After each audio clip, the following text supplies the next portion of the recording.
तहसीलदार साहब हैं अरुण जेलदार जी और 360 पाल। देखिए साथियों, मैं आज आपके बीच में आप ये मान लो कि गांव अनंतपुर बोल रहा हूं। मैं विजय प्रताप नहीं बोल रहा, मैं अनंतपुर बोल रहा हूं। क्यों? क्योंकि आज हमारे गांव पर संकट है, हमारी संस्कृति पे संकट है। आज मैं सबसे पहले तो आप सभी का जो देश के कोने कोने से हमारे इस ऐतिहासिक गांव अनंतपुर में आप पधारे हैं, मैं आपका हृदय की गहराइयों से शीश नवा के नमन करके आपका आभार व्यक्त करता हूं। इसलिए बोला कि राजा अनंतपाल जी द्वारा 1300 साल पहले से बसाया गया। मैं प्रेस के भाइयों से कहूंगा कि आप 5 मिनट रुक जाओ। देखिए, हमने महापंचायत का आयोजन कर रहे हैं, मानते हैं कि हमारे बीच में आए, तो हमारी बात तो सुन लो। आप इसको कवरेज को बात प्लीज, मेरे हाथ जोड़ के निवेदन। विजय प्रताप नहीं है कि अनंतपाल जी द्वारा, राजा अनंतपाल जो दिल्ली के राजा थे, 1300 साल पहले इस गांव को बसाया। सूरजकुंड पुरातत्व विभाग द्वारा संरक्षित इतना बड़ा स्थल है वो हमारे गांव में। सूरजकुंड का अंतरराष्ट्रीय मेला जिसमें कभी राष्ट्रपति, कभी प्रधानमंत्री, तमाम देशों के कलाकार आते हैं, वो हमारे गांव की धरती। हमारा सौभाग्य है कि हम इस महान अरावली पर्वत में पैदा हुए, इसलिए ऐतिहासिक है। अब अनूठा क्यों है? आज पूरे देश की नजर अनंतपुर पे क्यों है? सबसे पहले तो इतनी गर्मी में भी, बारिश के बावजूद भी इंद्रदेव ने हमारी परीक्षा ली। उन्होंने हमें मजबूत किया कि भाई इतनी बारिश आएगी फिर भी रुकोगे। लेकिन आप लोगों ने ऐसे मौसम में भी हमारा हौसला बढ़ाया। इस गर्मी में आके हम जीवन भर आपका ऐसा नहीं भूल सकते। आज हमारे घरों पे हमारे बच्चों का हमने देखा कैसी आप बताइए, उसके लिए आज कृपया है। अनूठा इसलिए कि हिंदुस्तान में ये पहला गांव है जिसको अवैध बताया गया। पहला गांव है हिंदुस्तान में अपनी तरह का। और आज सभी लोगों को दर्द इसलिए है कि अगर आज एक गांव को हिंदुस्तान ने अवैध बता दिया तो हिंदुस्तान के बाकी 6.5 लाख गांव भी एक एक करके ये षड्यंत्रकारी उनको भी उसी कोटे में ला सकते हैं। मैं ये कहता हूँ भाई, पहले बाप आया कि बेटा आया, ये बताओ। पहले बाप आया ना, तो पहले गांव था। सरकार तो बाद में आई। हमको 1300 साल से हमारे पूर्वज रह रहे हैं, तो फिर ये फॉरेस्ट कहां से आ गया? फॉरेस्ट लागू हुआ, मैं आपको बताता हूँ स्थिति क्या आई है। अब सुनिए सिलसिलेवार, क्योंकि जब तक आप हमारी बात को जानोगे नहीं, हमारी मदद कैसे करोगे, सरकार पे दबाव कैसे बनाओगे? जो स्थिति है, मैं एक एक चीज से आपको वाकिफ करना चाहता हूँ कि हमारे ये जो जमीन है, इसमें 6500 मकानों को वन विभाग ने नोटिस दिए। 6500, जिसमें 1000 मकान तो गांव के हैं और 5500 मकान हमारे प्रवासी भाइयों के जो पूरे हिंदुस्तान से यहाँ के। उससे पहले इस रोड के इधर 5 साल पहले हमारी एक बहुत बड़ी बस्ती थी, खोरी। आप सभी जानते हैं भाई, बड़ी शांति से सुनो मीडिया वालों। हमारे क्षेत्र में माइनिंग होती थी, क्रशर्स होते, तमाम देश से यहाँ लेबर और काम करने वाले लोग आते थे, तो वो पहाड़ में ही बस्ती बना के रहते थे। लाखों लोग परमानेंट 50-60 साल से, 70 साल से। तो वो बस्ती 10,000 मकानों की थी। उसको सन 2021 में हरियाणा सरकार के फॉरेस्ट विभाग ने ये कह के कि हमारी फॉरेस्ट की जमीन है, सुप्रीम कोर्ट से ऑर्डर करके खाली करा दिया। सुप्रीम कोर्ट ने खोर कहा कि पहले इनको पुनर्वास दो फिर बसाना, लेकिन पुनर्वास नहीं दिया। आज 1500 दिन से उनका धरना चल रहा है। मेरे सारे भाई यहाँ बैठे हुए हैं, 1500 दिन से धरना चल रहा है। उसके बाद जवाई कॉलोनी को तोड़ा, सब नोटिस दिए। तो मैंने तब भी कहा था कि भाई इनकी नजर अब गांवों में पड़ेगी। अब तक तो ये कॉलोनियों को तोड़ रहे थे, इनको आदत पड़ गई है कि कॉलोनियां टूटी अब गांव टूटेगा, और वही हुआ। सुप्रीम कोर्ट में जो एक केस चल रहा था खोरी गांव का, हमारा नहीं चल रहा था अनंतपुर गांव का, किसी गांव का, खोरी गांव के केस में फॉरेस्ट विभाग कहता है, खुद हरियाणा का फॉरेस्ट विभाग, कि भाई 6500 अवैध स्ट्रक्चर है। आपसे किसने पूछा? आपने गांव वालों को मौका दिया हियरिंग का? आपने सुप्रीम कोर्ट में जाकर बता दिया कि 6500 अवैध मकान है। क्या कोई सरकार अपने ही लोगों को अवैध बताती है। आपने हिंदुस्तान दुनिया में कहीं सुना है? अरे पहाड़ तो उत्तरांचल में, हिमाचल में, नॉर्थ ईस्ट, जम्मू कश्मीर सभी स्टेट में है, और वहां पर सभी सरकारें लोगों के मकान, उनकी जीविका को बचाने के लिए वहां प्रावधान करती है। पहले लोग फले फूले, टूरिज्म देती है, होटल दुकान सब चीज की व्यवस्था करती है। हमारे यहाँ 2022 में फॉरेस्ट ने कहा ये अवैध है। 4,500 एकड़ जमीन हमारी मलकियत की, जो 1890 से हमारी मलकियत है। सन 1939-40 में बंदोबस्त आया, जब देश आजाद नहीं हुआ था, तब से हमारी मलकियत है। सन 72 में हमारा गांव अनंतपुर फरीदाबाद कॉम्प्लेक्स एडमिनिस्ट्रेशन में आ गया। फरीदाबाद कॉम्प्लेक्स एडमिनिस्ट्रेशन का मतलब जानते हैं? शहरी से। सन 1994 में पहली बार हरियाणा में नगर निगम आई, उस नगर निगम में हमारा गांव आ गया। तब से हमारे यहाँ से पार्षद है, आज भी पार्षद है। जो गांव 53 साल पहले शहरी क्षेत्र में आ गया, 53 साल बाद आज उसको कह रहे हैं फॉरेस्ट। किसकी गलती है? ये गलती हरियाणा सरकार और उसके वन विभाग की। अब हुआ क्या, ये किस आड़ में कहते हैं, अब ये भी सुन लीजिए, क्योंकि राजनीति कर रहे हैं, आरोप हम पे लगा रहे हैं, हम पे कि विपक्ष राजनीति कर रहा है। यहाँ से पूरे इलाके को बड़ा गुमान था कि लगातार तीसरी बार भाई सांसद भी है, केंद्र में मंत्री भी है, हमारे गांव से। ये मुसीबत अकेले अनंतपुर में नहीं है, मेवला से भी है, अनखीर पे भी है, और अभी आगे भी आएगी, वो भी चेताऊंगा। तो लोगों को लगा कि हमारे अपने गांव का बेटा केंद्र में मंत्री है लगातार, तो हमारा कुछ नुकसान है। लेकिन अचानक 1.5 महीने पहले लोग सो के भी नहीं उठे थे, और उनके घर के बाहर जेसीबी आई। वो वीडियो आपने देखी होगी, छोटे छोटे बच्चे कैसे कंधे पे बैग ले जाके निकल रहे थे, और मैं वहीं मौजूद था। मैंने कहा कि भाई आप हमारे कागज तो देख लो, सन 80 से पहले के बिजली के बिल हैं। नहीं माने और जबरदस्ती तोड़ दी। क्या कहते हैं ये कि सन 1992 में पीएलपीए लगा। पीएलपीए का मतलब जानते हैं आप? मैं बताना चाहता हूँ भाई, सुन लो, थोड़ी सी तसल्ली की बात है, क्योंकि जब तक पूरी जानकारी नहीं होगी हम हल पे नहीं आ सकते। पीएलपीए होता है पंजाब लैंड प्रिजर्वेशन एक्ट। सन 1900 में बना था अंग्रेजों के टाइम में, जब पंजाब इकट्ठा होता था। पंजाब, हिमाचल, हरियाणा अलग हो गए, हिमाचल पंजाब ने खत्म कर दिया। उसमें भी क्या है, पीएलपीए होता है हेड वाली, 30 साल के लिए संरक्षण के लिए जगह दी जाती है। तो सन 92 में हमारे 4,500 एकड़ जमीन में से 1467 एकड़ जमीन हमारी पीएलपीए के लिए 30 साल में दी गई, तो 2022 में खत्म हो।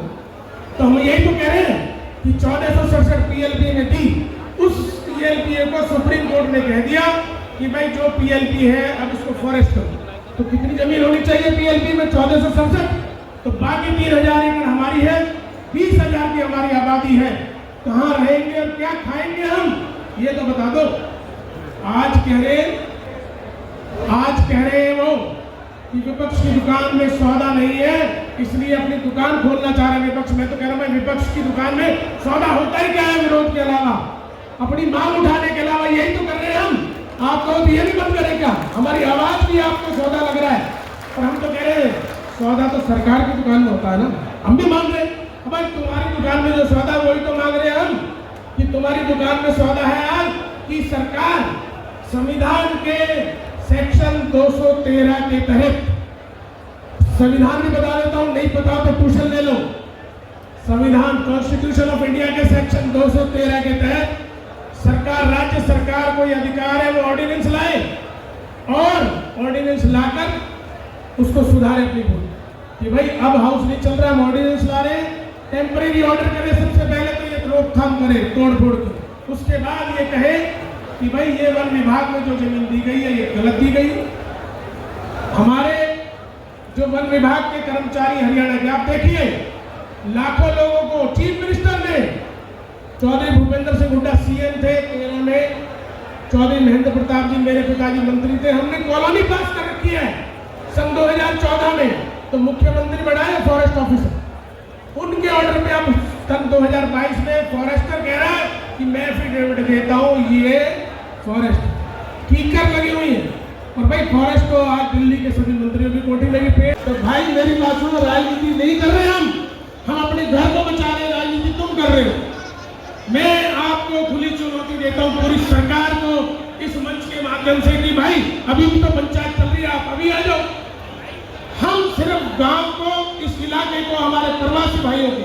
हमारी नेहरू कॉलोनी के लोग आए हुए हैं।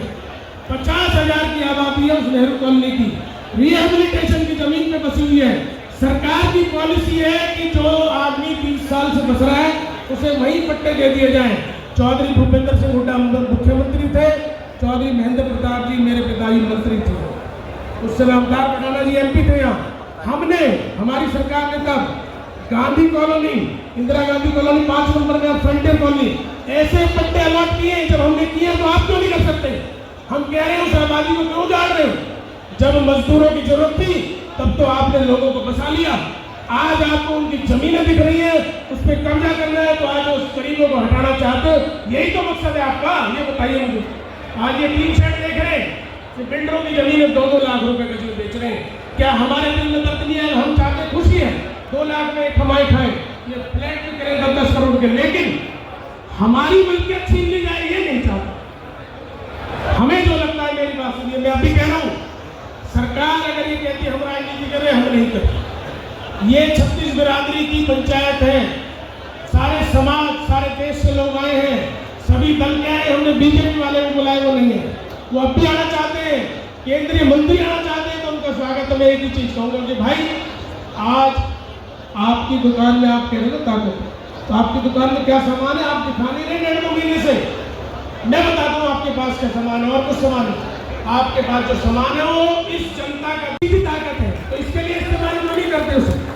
आपको सिर्फ ये कहना है कि भाई गारंटी हम जो चाहते हैं कि आप आइए, सबसे पहले तो अपनी भूल की माफी कि हमारे अधिकारी ने जो भूल की है उसको हम सुधारें। दूसरी बात, जो आपने सैकड़ों बैंक के फार्म तोड़े हैं और मकान तोड़े हैं, हमें उसका मुआवजा क्यों चाहिए? 50,000 से ज्यादा लोग यहाँ पर काम करते थे। कोई माली है, कोई चौकीदार है, कोई गार्ड है, कोई हलवाई है, कोई कैटरिंग वाला, इलेक्ट्रीशियन है, कोई म्यूजिशियन है।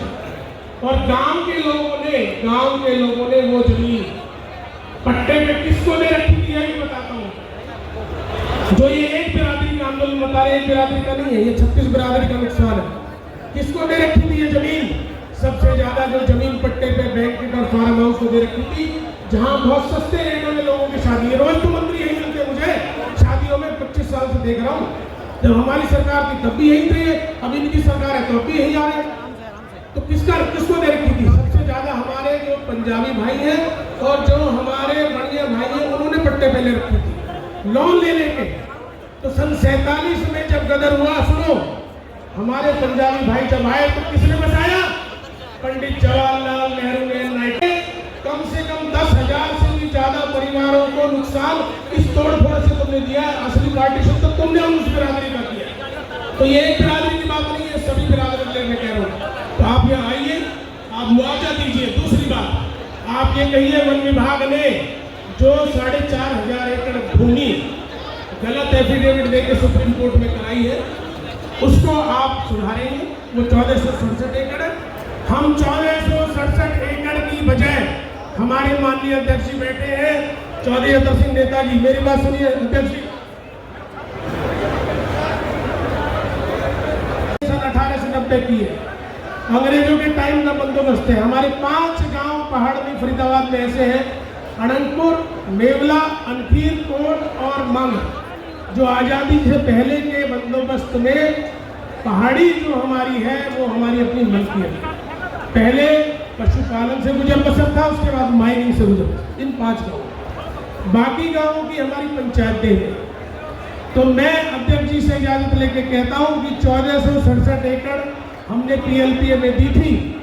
हम 2000 एकड़ तक भी PLPA में देने को तैयार हैं। हमारी 2500 एकड़ जमीन छोड़ी जाए ताकि हमारे बच्चे उस पर गुजर बसर कर सके। इससे कम कोई समझौता नहीं होगा। और अब ये कहते हैं, सुनिए, कि यहाँ पर काम करना अवैध है। तो भाई एक बात बताओ, कहाँ जाए हम? हिमाचल, उत्तरांचल में होटल पास हो सकते हैं, यहाँ भी होटल पास हुए बहुत सारे। हमारे यहाँ नहीं हो सकता, छोटा सा भी एक रेस्टोरेंट पास। भाई इको टूरिज्म की पॉलिसी माननीय खट्टर साहब चीफ मिनिस्टर थे।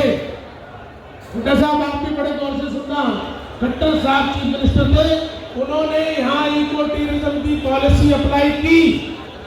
सुप्रीम कोर्ट ने यह कहा कि हमारी परमिशन से खोली जाए। इसका मतलब सरकार यहाँ इकोटूरिज्म लाना चाहती है तो हमारी जमीन छीन के। रोज खट्टर साहब और सैनी साहब कहाँ गए? गुजरात गए हैं, जंगल सफारी देखने गए और गुड़गांव में भी सर्वे किया है। और इस बात की पुष्टि और मैं बड़ी बात बता दूं, पिछले हफ्ते हमारे गांव में महापंचायत, एक छोटी पंचायत, उस दिन पंचायत चल रही थी तो आप देखिए केंद्रीय मंत्री गजेंद्र शेखावत जी हमारे गांव अनंतपुर में आए दबे पांव। मीडिया आपको पता नहीं है, न मीडिया को पता न जनता को पता। गजेंद्र शेखावत जी आए, 4 घंटे सुबह 7 बजे से लेकर 11 बजे तक जो हमारी वाटर बॉडीज है, जो हमारी किलोमीटर में फैली हुई खाने हैं जिनमें पानी है, उस पूरे एरिया की 4 घंटे रेकी करके केंद्रीय मंत्री गया है। इसका मतलब आप जो गुजरात वाली सफारी और प्रोजेक्ट यहाँ लाना चाहते हैं तो लोगों से क्यों नहीं मिले? अनंतपुर गांव के लोगों को क्यों नहीं बुलाया? आप दबे पाव आए और दबे का आप चले गए तो शंका होनी स्वाभाविक है भाई। हमारे घर में डकैती हो रही है तो हमें शंका होगी भाई। और इस डकैती से तुम बचा सकते हो हमें, हमारी ताकत आप हो, आप बचा सकते हो। तो भाई ये जंगल सफारी भी लाना चाहते हैं, खूब लाए, हम विरोध नहीं करेंगे। हम चाहते हैं कि हमारे इलाके में तरक्की हो, लेकिन हमारी 2500 एकड़ अनंतपुर की, फिर हमारे मेवला, फिर हमारे अंकीर और आगे के जितने पहाड़ हैं हमारे, अगर वो मलकियत भी नहीं है तो उन्हें रॉयल्टी चाहिए भाई। हमें 10% रॉयल्टी चाहिए हर गांव के लिए। कहाँ जाएंगे हम? अरे हम पे जमीन तो इतनी है, जो जमीनी क्षेत्र के गांव है, अगर वहाँ 10,000 एकड़ जमीन है, हमारे गांव में 1,000 एकड़, तो 10,000 15,000 की आबादी कहाँ जाएंगे? जो मास्टर प्लान के हमारे प्रोविजंस है, चाहे वो इको टूरिज्म के हो, उसका पालन करेंगे, लेकिन उसके तहत हमें इजाजत चाहिए, ये हमारी मांग है। और एक भी एकड़ जमीन हमारी नहीं छीनी जाएगी। हमारे जो प्रवासी भाई इन कॉलोनियों में बसते हैं, 5,500 शिवदुर्गा विहार है, कटन है, डेरे हमारे, उन सबको क्योंकि वो 4,500 एकड़ का ही हिस्सा है, उन पे तुरंत रोक लगाई जाए, तोड़ पे उनको अधिकृत किया जाए, उनके घर की छत न छीनी जाए, ये हमारी मांग है। और सरकार ऑर्डिनेंस लाए, भूल सुधारे। 2031 के मास्टर प्लान में कई बार सरकार अमेंडमेंट कर चुकी है, कई बार अमेंडमेंट करे, हमारे एरिया को आबादी और उस इको टूरिज्म के क्षेत्र में लाए, ये हमारी मांग है। और सुप्रीम कोर्ट में सरकार जाए। देखो सरकार नहीं जाएगी तो फिर हम जाएंगे, संघर्ष का हमारा रास्ता बंद नहीं हो सकता। और इसीलिए हम पंचायत के सामने, आप पंचायत बुलाइए, पंचायत हमें दिशा दे के जाएगी। मैं ये भी कह रहा हूँ, हमने दिशा लेने के लिए पूरे देश से पंचायत बुलाई। और इसीलिए हमारी 360 पाल के अध्यक्ष जो दिल्ली से आए हैं, सुरेंद्र सोलंकी जी, 52 पाल से हमारे जो पूरे फरीदाबाद की सबसे बड़ी पाल है, फरीदाबाद से लेकर होडल तक, अरुण जेलदार जी आए, हमारे तमाम नेता हैं, मैं नेताओं का नाम से ले रहा क्योंकि ये सामाजिक है, वो आए हैं। तो हम इनसे मार्गदर्शन भी चाहते हैं, इनसे मदद भी चाहते हैं कि भाई आज हमें उजाड़ा जा रहा है तो ये अनंतपुर एक बात समझ लो आप, ये दिल्ली गेट है, दिल्ली गेट। अगर यहाँ से ना घुस गई तो यहाँ से घुसेगी और अरावली को तोड़ती हुई राजस्थान तक पहुँचेगी। सभी तलहटी के नाम सुन ले, हमारे सिद्ध पहलवान जी बैठे हुए हैं रिटॉस पे, दमदमा, आपके यहाँ भी मुझे लगता है बहुत नोटिस आए होंगे, आ गए ना। ये सब जगह है अरावली में, हमारा ये गुनाह है कि हम अरावली में पैदा हो गए। तो भाई आज मैं आपसे प्रार्थना करता हूँ कि बिल्कुल ये राजनीतिक मंच नहीं है, सामाजिक है। आपने आके हमारा हौसला बढ़ाया, हमारी ताकत बढ़ाई, हमें लड़ाई लड़ने की क्षमता आज आपने दी है और दे भी रहे, इसके लिए आपका आभार है। आज महापंचायत के ऊपर है, या तो महापंचायत कह रहे भाई तुम गांव छोड़ के चले जाओ, तो भैया हम गांव छोड़ के गंगा जी में और यमुना जी में जाके डूब के मरने को भी तैयार कह दिया, लेकिन हमें बचा के जाए, रास्ता दिखा कर जाए आज ये महापंचायत। क्योंकि हिंदुस्तान में अपनी तरह का पहला केस है, आज तक आपने आजादी के बाद पूरा नहीं होगा। अरे एक छोटे से मतलब आप देखो ना, दुनिया में चीते लाए मोदी जी कहाँ से? तो भाई ये जानवर विलुप्त हो रहा है, इसको बचाने के लिए लाए। एक जानवर को भी बचाने के लिए फॉरेस्ट में जगह दी जाती है, इंसानों के लिए कोई जगह नहीं। तो भाई ये महापंचायत हमारे लिए निर्णय जरूर देके जाए, घंटे 2 घंटे। भाई सभी भाइयों से कहूँगा, गर्मी में कुछ नहीं होगा, कोई पिघल नहीं जाओगे आप गर्मी में। इतनी दूर दूर से लगता है, उनके विचार सुन के जाओ, उनके मार्गदर्शन